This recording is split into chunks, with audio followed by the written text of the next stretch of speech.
Good afternoon, everyone. Thank you for being here. I assume you know the reason why we're here today. I have to thank our Chancellor Jim Malatras for being here with us to make this announcement, and we're also very happy to have our Mayor, Barlow, here. Today you have received already the announcement that we are voluntarily taking a pause on in-person instruction. We want to take you through some of the information that we were looking at in order to make this determination. I know I can't do this like Governor Cuomo, but we thought we would set up the room this way because it does allow us to really talk to you and to get some more granular information out into the field about what it's like to go through these decisions. And after I do a little PowerPoint about what is in our minds and what we've been thinking about and living through, I know that the Chancellor has some information on a system-wide level that's really important as well. So, and then we might ask our Mayor to talk about how this affects the region. It's really important for us. So let me take you through a little information first, and then of course we'll do some Q&A at the end of it. Is that okay? Our agenda, we're just going to talk about some of the things we've done. You probably have heard about them because you've been listening. I know this is a really important topic for all of the people in the region, and you've been listening very carefully to what college campuses have done. And of course, this is an area where there is a lot of density of college campuses. We have all done very similar things.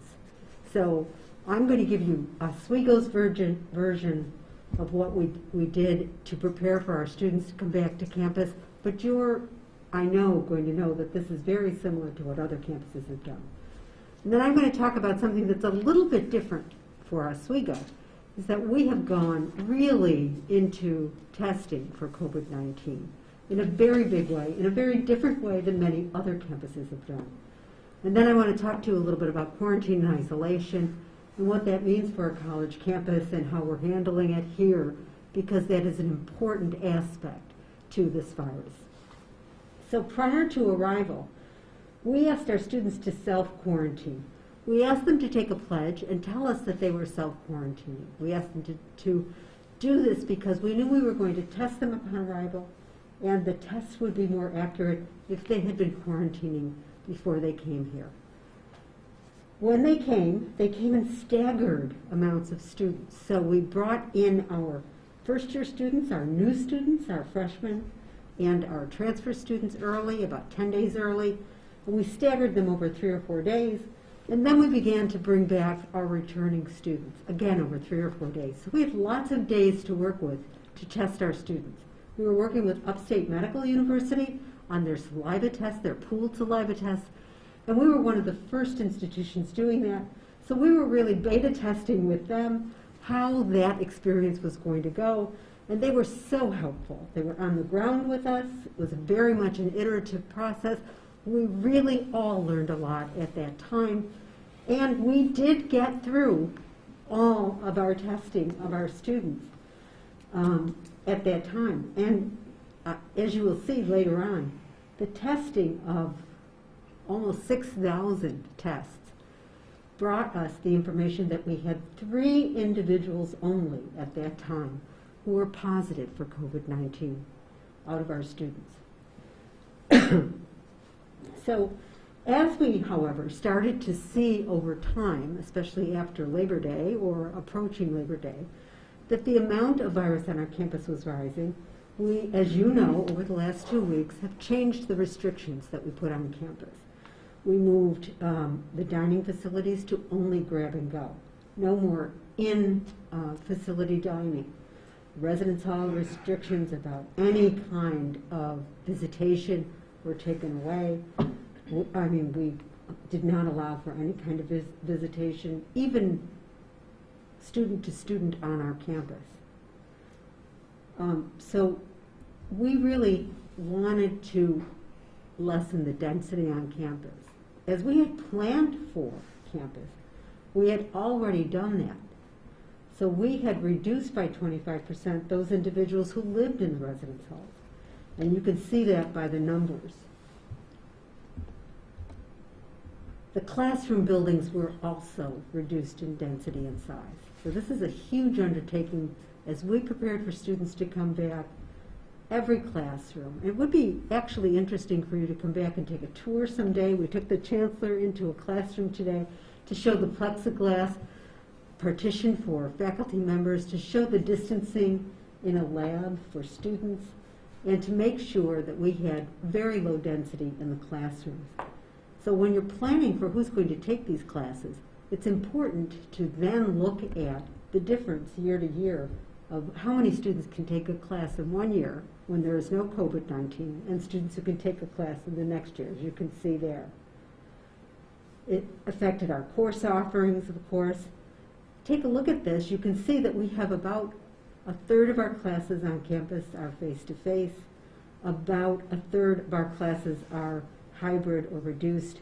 And then we have, well, actually, if you look at it, it's not a third, but it's more than that for online courses. In some respect, we're double counting because of the hybrid nature of the courses.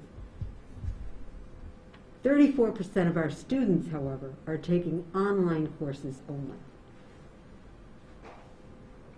We've looked for all of our partners. We've worked with the Department of Health.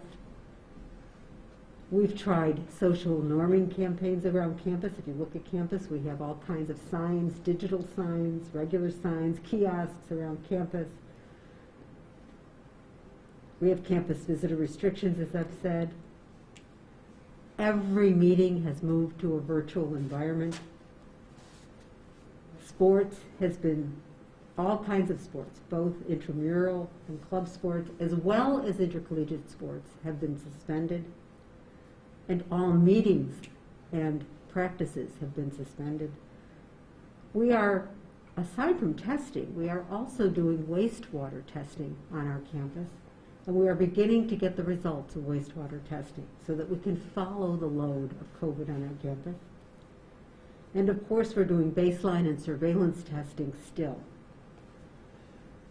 If you look at the amount of testing we did between August 12th and September 4th, we conducted more than 5,700 tests. We had 3 positive tests. Now, the tests conducted on campus are more than 6,700 tests. And next week, we have stood up a new testing center in Lee Hall, dedicated only to testing, and we will be using only saliva testing at that time.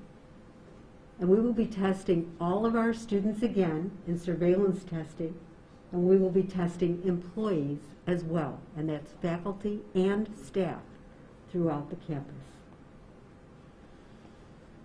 So let's take a look at the numbers, and you can see how they went up. And you can also see how after we applied the restrictions over the last couple of weeks, they have started to come down. Can we guarantee that they will stay down? No. But we were, of course, looking at the numbers very carefully because of the guidance for campuses to have to pause in-person instruction. Now, we believe so strongly in in-person instruction. We believe it's such a benefit to our students, which is one of the reasons why we didn't do this last week. But as we looked at the numbers this week, we realized there is almost an inevitability about the fact that we would reach 100 in this 2-week cycle. So we wanted to make sure we could plan for this eventuality, and we are. So we are voluntarily taking a pause of in-person instruction and moving forward with mitigation plans to bring the spread of the disease down and keep it down. So as we move forward, we'll be letting you know how that goes. Quarantine and isolation, you can see those numbers on our dashboard every day. We report our dashboard to the Department of Health. We report our dashboard to SUNY. We report our dashboard to the state. And that's it. I know you probably have questions. I know I can supply a great deal more information. And I'd love to ask the Chancellor. Remote Actually, Would you like- we're going to switch. We're going to switch it up. We're going to play musical chairs. I'm just going to do this. Okay. Be safe.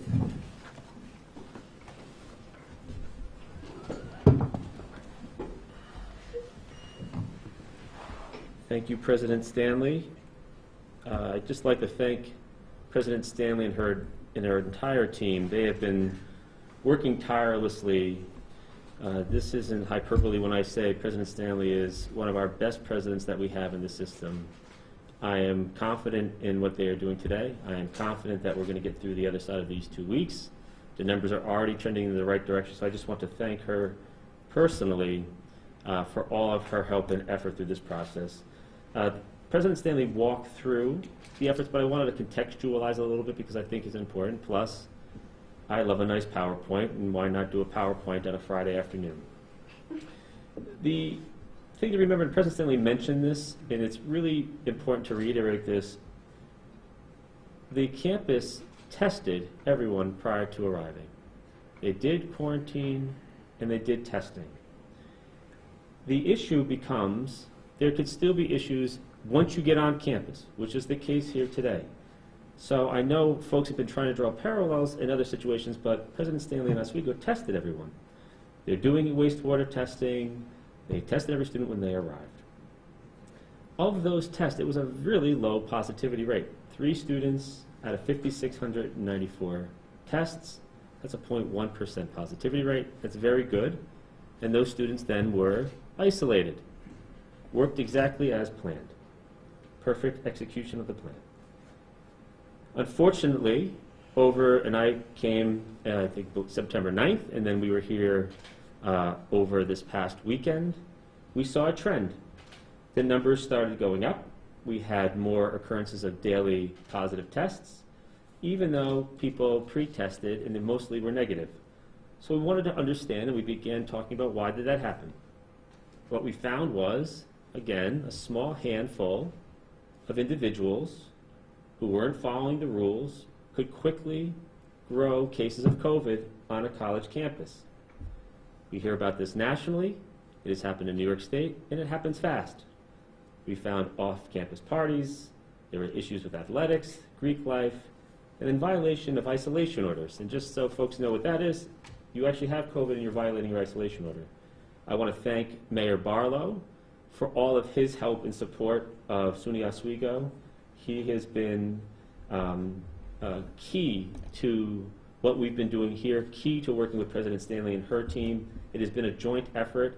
I really applaud what they're doing, and I said this before and I mean it. This is a model relationship that we hope other localities work together with their campuses as well as President Stanley and her administration and President Barlow and their administration works.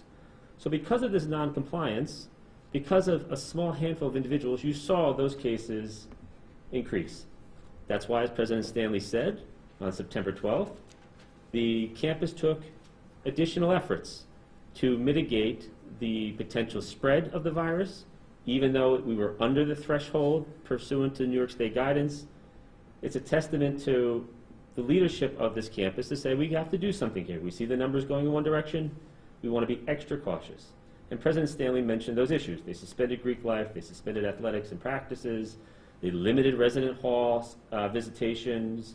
They suspended in-person dining. They enhanced enforcement. They increased testing. All the things that you should do to manage the crisis, and they did that well. The result, and I think this chart is the most important chart of our discussion today, is you've now seen a decline in cases on the campus. We saw an increase. They addressed it immediately. They addressed it swiftly. They took every action that they could do.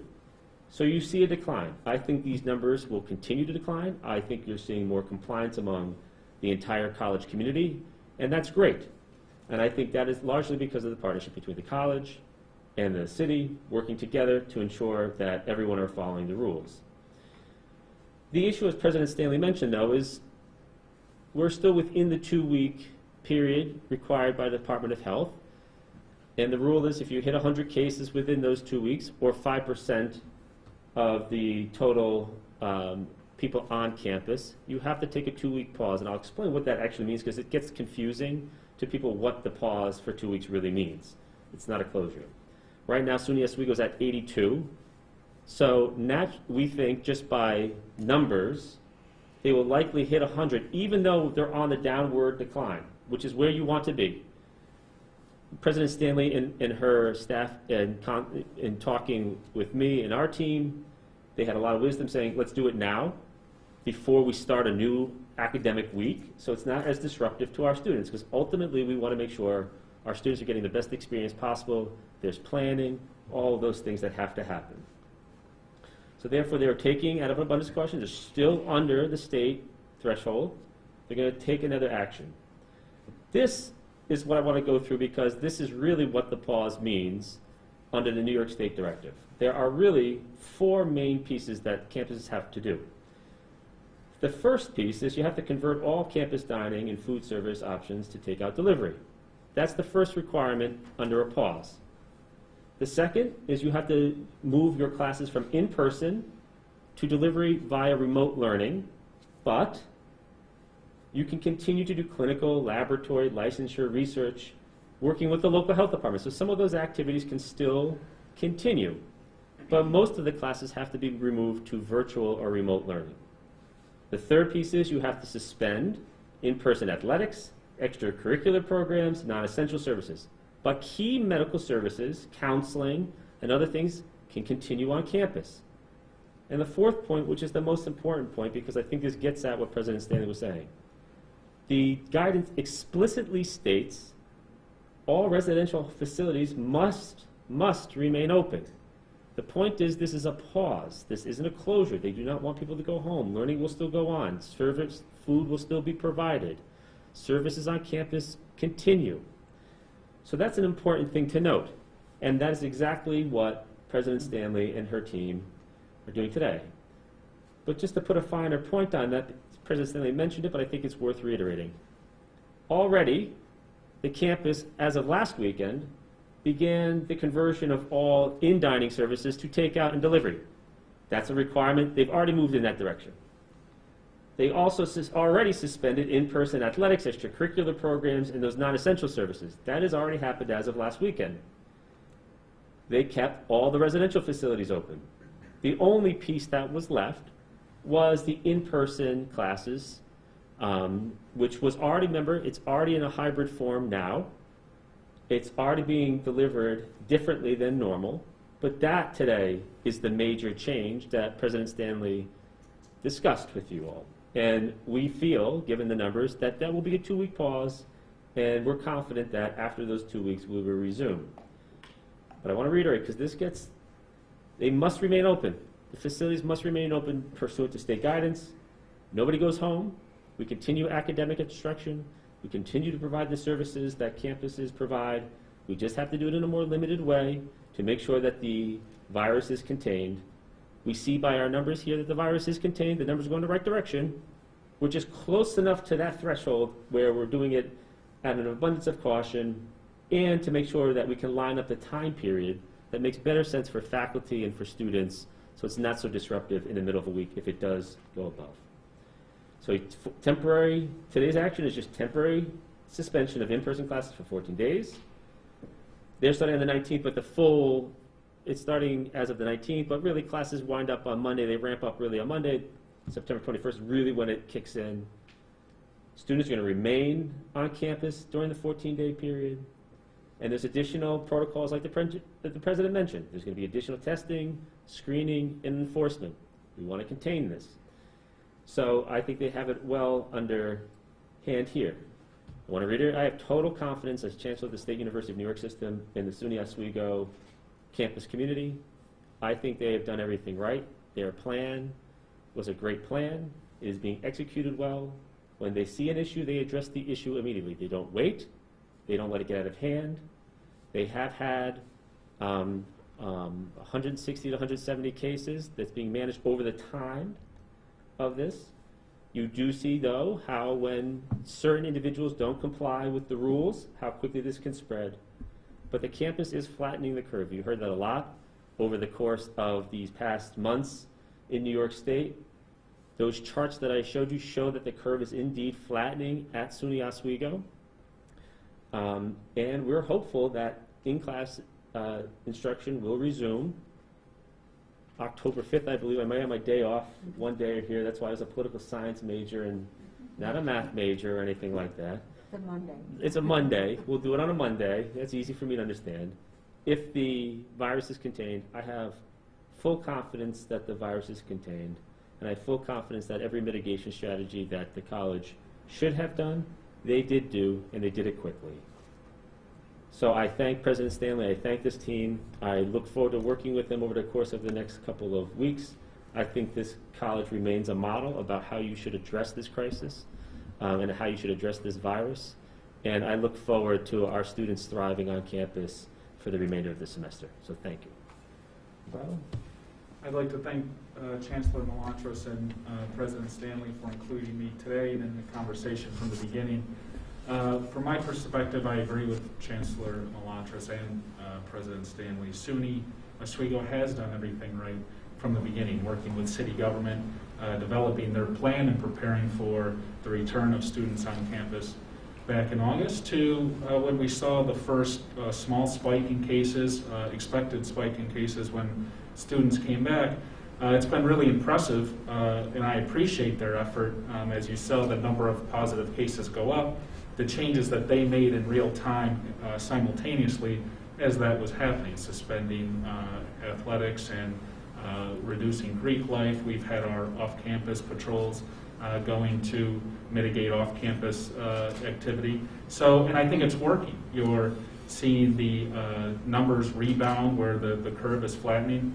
And that's not lost on me, and it's not lost on this community, the sacrifice that comes with the decision today to go remote for 2 weeks, the voluntary decision to go remote. So I think what that decision will do is expedite the recovery and the rebound of the data. You saw the measures they were taking already. It was already helping the data and flattening that curve.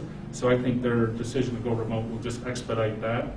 And I look forward to continuing to work with the SUNY administration here to continue moving the data in a favorable position so that in-person classes can resume and we can continue to be one campus, one community, and operate as normally as possible given all these conditions. So again, I appreciate being included. I appreciate the great teamwork that's taken place to date, and appreciate the attention Chancellor Malatras has given SUNY Oswego so far, and it's certainly been helpful both to me as mayor and I know to the situation here. So thank you. Questions?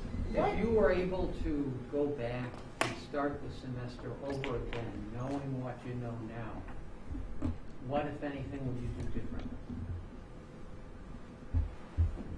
I think we would communicate a little bit more. I certainly think we would still bring our students back. What we see is a large majority of students who are thrilled to be here, who are following all the rules, who are doing the best they can, and this is a wonderful environment still to be in. So this is a public asset that is just an amazing asset, and we want to provide it to our students. So we would certainly, I think, make it clear to those individuals that even if you tested as negative when we first tested you and you came back to campus, that this is a situation that can change so dramatically and so quickly with just one lapse in behavior. So we would make that very clear. What ultimately led you to make this decision? Because last Saturday there were 124 active cases. So why today? Why, I guess, wait that week? Watching the numbers, of course. It's kind of become a countdown, right? And you all know that. If I'm not counting down, you are. So we count down together. And we know that the numbers were high and probably would reach that threshold. If you know anything about SUNY Oswego, we like to plan, we like to make sure that our students are getting the best environment, that our faculty are really being protected in what they can offer and how they offer things for our students.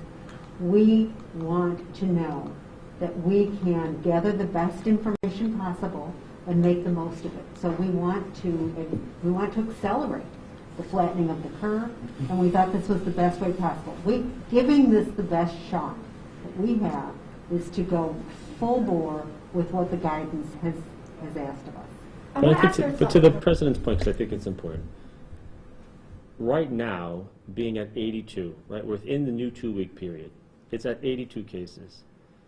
The trajectory shows that even with a handful more a day, it could get to 100. By the way, it may not get to 100 over the next 2 weeks. I'm hopeful that it doesn't get to 100. As you see on this curve, this is where you want the trend to be. This is the current college trend. That's a great place. Some of the other examples that we've seen across the nation, it's been exponentially growing every day. That's not Oswego. They saw a peak, they saw a little bit of a peak, and now it's been declining. The issue is if it does get to 100, which does trigger the state guidance for a pause, we don't want to be in the middle of a week. That's highly disruptive to students. That's highly disruptive to faculty. By doing it now, on a Friday, you can plan ahead. And you can work and communicate with the faculty and staff and with the students so they know going into next week, this is what it's going to be for 2 weeks. So it's an orderly way. This is a testament to President Stanley and her team. They saw a trend. They saw where it was going.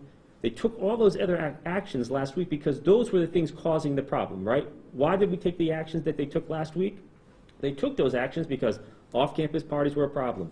Greek life was a problem. Those issues, they addressed right away.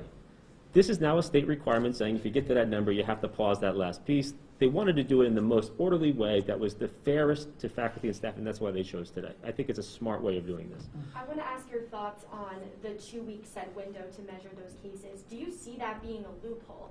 Because although that you restarted Saturday, there were still over 100 active cases on campus. Do you see that 2-week threshold being a loophole? We follow the New York State guidance, period, full stop. Loophole, not loophole, I disagree with how people frame that. There are rules, there are guidelines, there are regulations. We are complying fully with New York State guidelines, and we will continue to do so. In fact, we're going a little bit ahead of schedule today because we didn't want to disrupt the middle of the week.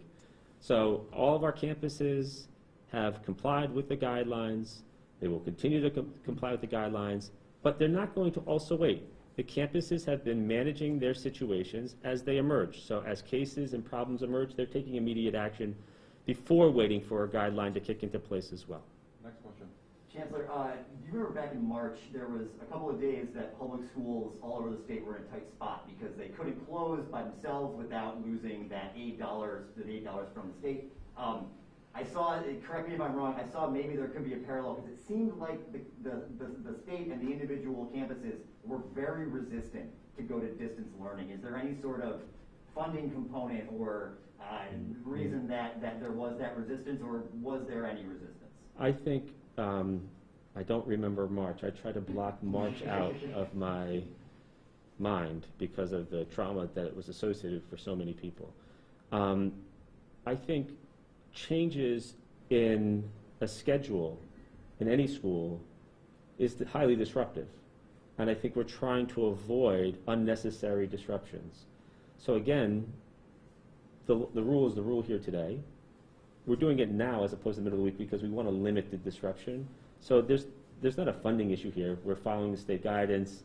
That's where we are today, and that's why they're taking the actions. It's based purely on the health and safety of the campus. That's the only concern right now. President Stanley, how are we going to control students who might want to go home during this time, be with their families? How is the college going to prohibit that? I know it's encouraged that these students stay on campus, the residential facilities are open, but how are you going to monitor that? Well, there are barriers to going home. Actually, if you are an on-campus resident and you live on campus, if you go home, what happens is you can spread the disease there. And then if you want to come back, when we go back face to face, you would spread the disease back on campus.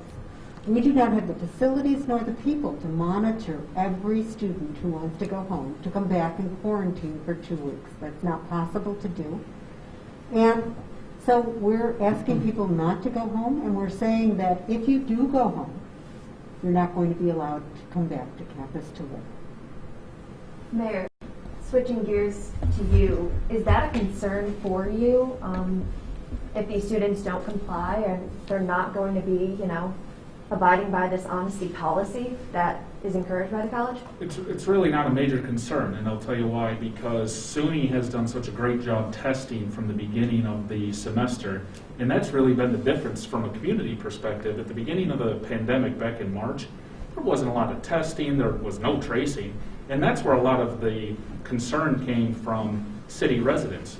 This is a total opposite situation, and that SUNY has a robust and impressive testing program already established. They've done a great job tracing, and I think that's why we're already, even before this pause, seeing the data rebound because they are testing, tracing the positives, taking them out of society, and that's why the numbers are coming down. And lastly, I would say the balance from the beginning of the pandemic has always been health and safety and the economy, right? So, you know, it is critical for our local economy here to have SUNY continue to be active, be open, and be a part of our economy. At the same time, you know, we have an outage at the nuclear facilities here in our backyard. Should we send everybody there home too? So it's not realistic to do that. It's not necessary, and it's not necessary because of the great job SUNY's done testing, tracing, and suspending activities all along, and then ultimately taking this voluntary pause to, like I said, expedite the rebound in data.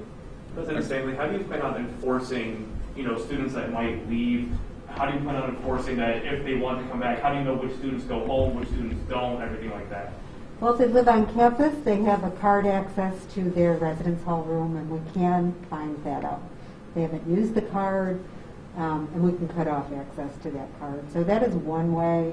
But we're also trying to put in place some enticements for them to stay. We have some new programs that are going in that will keep students active and interested in being on campus. We're going to offer our services in different ways, in different remote ways, such as if you have more time now because you're not involved in extracurricular activities, maybe you want to explore getting a job after college, and we're going to make our services in career planning available to you in different ways. So we're standing up a lot of webinars, a lot of ways to really enhance your time here while you're still on campus, and hopefully keep you very interested in being here. President Stanley, about testing. Just to be clear, so you go to remote learning, that's 2 weeks. So what happens at the end of that 2 weeks? Do you see that, okay, if we have cases that are below 100, we're okay to go back to in-person? Is that roughly? And we're going to comply with the state guidance. So clearly within the 2 week period, we want to see if it does get to 100, does it stay below 100 going into the next round? But that trend is everything. So you want it to decline, and then you want it to sort of plateau at that lower level. That's something that President Stanley and I will talk about. That's something President Stanley will talk to the local health department. We'll consult with the state health department. Right? There's no exact science to any of this. What it says in the guidance is, upon the 2 week completion, consult with all the different stakeholders and let's see where we are, and that's exactly what we're going to do here. I'm confident if you see that trend, you'll be able to restart in-person activities. Chancellor, let's say the college does reach 100 cases in the next few days, whenever. Does the 14-day period then renew? We're doing it now. We're taking the pause now. We will talk, again, this comes down to after the 14-day period, when is the 100th 100? Before you can restart any in-person activities after a pause, you have to work with the state and local health departments to restart the process anyway. So we will consult with them. We're hopeful by October 5th, that Monday, if we can demonstrate cases remain low, right? We've had a couple of days now of single digits based on quite a few hundred tests. That's a great ratio to have. If that remains the case, you get to October 5th, we'll consult with the state and local health department. If they say, okay, I think this looks good, we're going to do it. If they say, you know what, you may want to spend a couple of more days to see what it looks like, we'll do that as well. Any last question? President, if there's no way to monitor, students going home during this 2 week remote period, is there a testing strategy in place once that 2 week remote learning stops to maybe test all of the students again, like you did before they came to campus? We're testing all of the students again beginning Monday. So we are starting to test all of our students again on surveillance testing modality immediately this week. But it has nothing to do with sending students home. We're keeping students on campus. That's the right thing to do. And we will hopefully have them all here again and stay here for when we open up with in-person instruction again. I just wanted to ask President Stanley, clarifying the card access for on-campus students. You know, a lot of them might be concerned they might not be able to make it back, say, you know, they left for, you know, groceries or something. Will RAs be expected to just keep an eye on their students? Like, what's going on here? Like, at what point would a card access be revoked? Like, if a student was gone for maybe a couple of days, or, you know, you mentioned frequency before. I was just wondering if you could clarify that for me. You know, I haven't been involved in those discussions personally. We're discussing them now. This is an evolving situation, if you will, that has been evolving over the last 24 hours, but we certainly are taking that into account. By the way, we expect RAs to kind of keep tabs on their students anyway, and they do, so that's what they're there for. But on the tone of this, I think the tone's important. I think what you've seen here, and I've talked to President Stanley and her team quite a bit over the past couple of weeks, the students on campus have largely been complying. And many of you in the press have reported those students. They've been on your camera saying, we're doing the right thing, we want to stay on campus, we don't want things to close. What you found here is there are a handful of students who weren't doing the right thing, largely off campus, who then come onto campus for whatever reason for activities, which created a bit of a problem. I think they are addressing that very forcefully and aggressively. But maybe I'm more of an optimist when it comes to students here. I think most of the students are probably disappointed that it had to go remote. They wanted the campus to be reopened. I think most of the campus will understand. And I think most of the students that are here will remain here. They will follow the rules. They want to do the right things. They just want to get their degree. They just want to learn. So I come at it from a different angle. Yes, there might be a handful of students where there's an issue, but I think overwhelmingly what I've seen here, walking around this campus now, I've been here now, this is my third time, they're happy to be here, and they don't want to go home. They want to continue to learn. So I'm more of an optimist that the students are going to continue to do the right thing. Thank you all very much. Thank you. Thank you.